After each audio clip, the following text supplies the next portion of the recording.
Hey peeps, I'm Elisha and welcome to a new series called UnCovered, where I talk about my tips and tricks for singing popular songs. Today I thought we would do Sam Smith's Stay With Me, which I covered in my last video. You can click up here or down below to watch that. As a vocal coach, I've noticed a pattern with my students and the kind of guidance that they need on songs like this.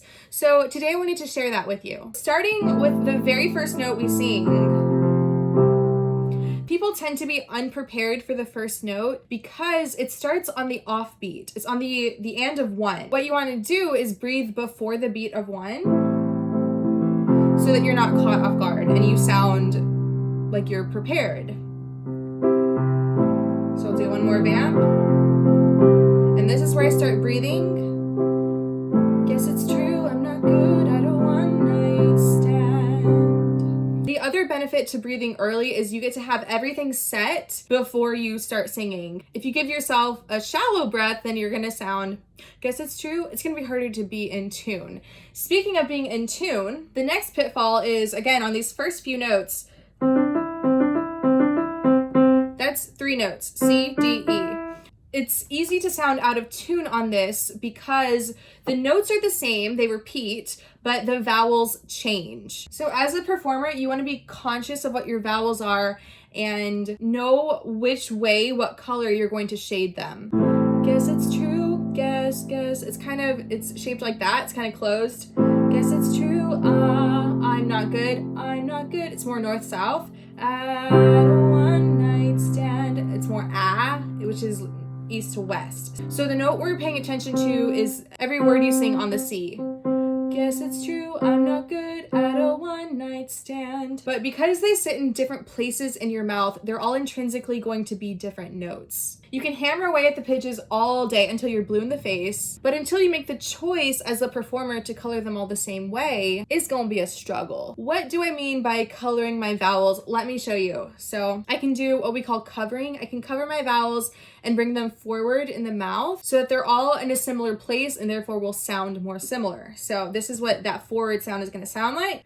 Guess it's true, I'm not good at a one-night stand. It's all up there. Or I can let them resonate more backwards in the mouth and brighten it up that way. So they're all gonna be colored with the ah vowel that we were talking about.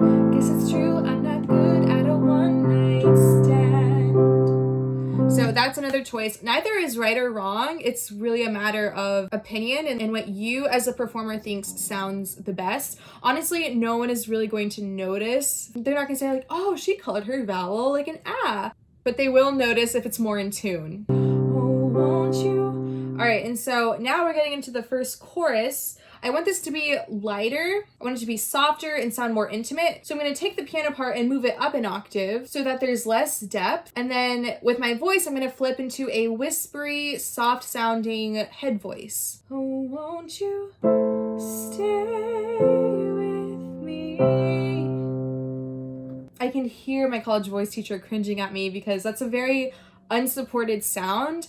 But because of the style I'm singing in and because I want it to sound unsupported, I'm singing what's called off the body. If I was going to support it with my full voice, but still in my head voice, it sounds something like this. Oh, won't you stay with me? Now, I like that sound for the second chorus when things kind of pick up. So what I'm gonna do is spread out the piano part, put an octave between my hands so that it sounds more full and supported. And this will support the strength of my voice now. When I sing, I wanna make sure it's coming from my core so that I'm not straining the tiny muscles in here and instead using my full body to support the sound so that my voice doesn't get tired. It sounds something like this. Oh, won't you stay with me? Then going into the bridge here, it's just a bunch of ooh, ooh, ooh, oohs. So this is your chance to shine as a performer and choose your own riffs. Make it your own. It's like a choose your own adventure, but with your voice. A good rule of thumb to know what to sing here is, well, number one, know what you're singing. Don't just freestyle it. Like, if you don't know what you're singing, it doesn't count in my book because you can't, 1, recreate it, 2, learn from it and make it better, and 3, make connections to other songs and other riffs you might want to do. So the second thing you want to be aware of is riffs are, for the most part, not all the time, but in this instance, made up of stepwise motion. This means the notes are right next to each other as if you're going up and down stairs, and so you don't need to go all over the place. Now, for females, there's a natural break in the voice between A and B. So changing notes around here might feel a little uncomfortable or sound less ideal until you can train your voice to have control in this range. So another tip is to stick to one side of that spectrum. Either riff with notes below A so you can stay completely in your chest voice, or riff with notes above B so that you can stay in your head voice, so you don't hear that gear shift between your registers. Of course, this doesn't apply to everyone. We all have different voices and different ranges. If you're a mezzo-soprano, singing in this range will actually be easier for you. But for the vast majority of people, it's gonna feel awkward sometimes.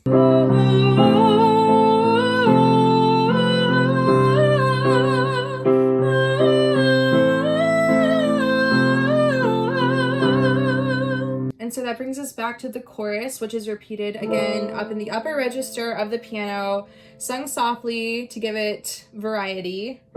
Stay with me.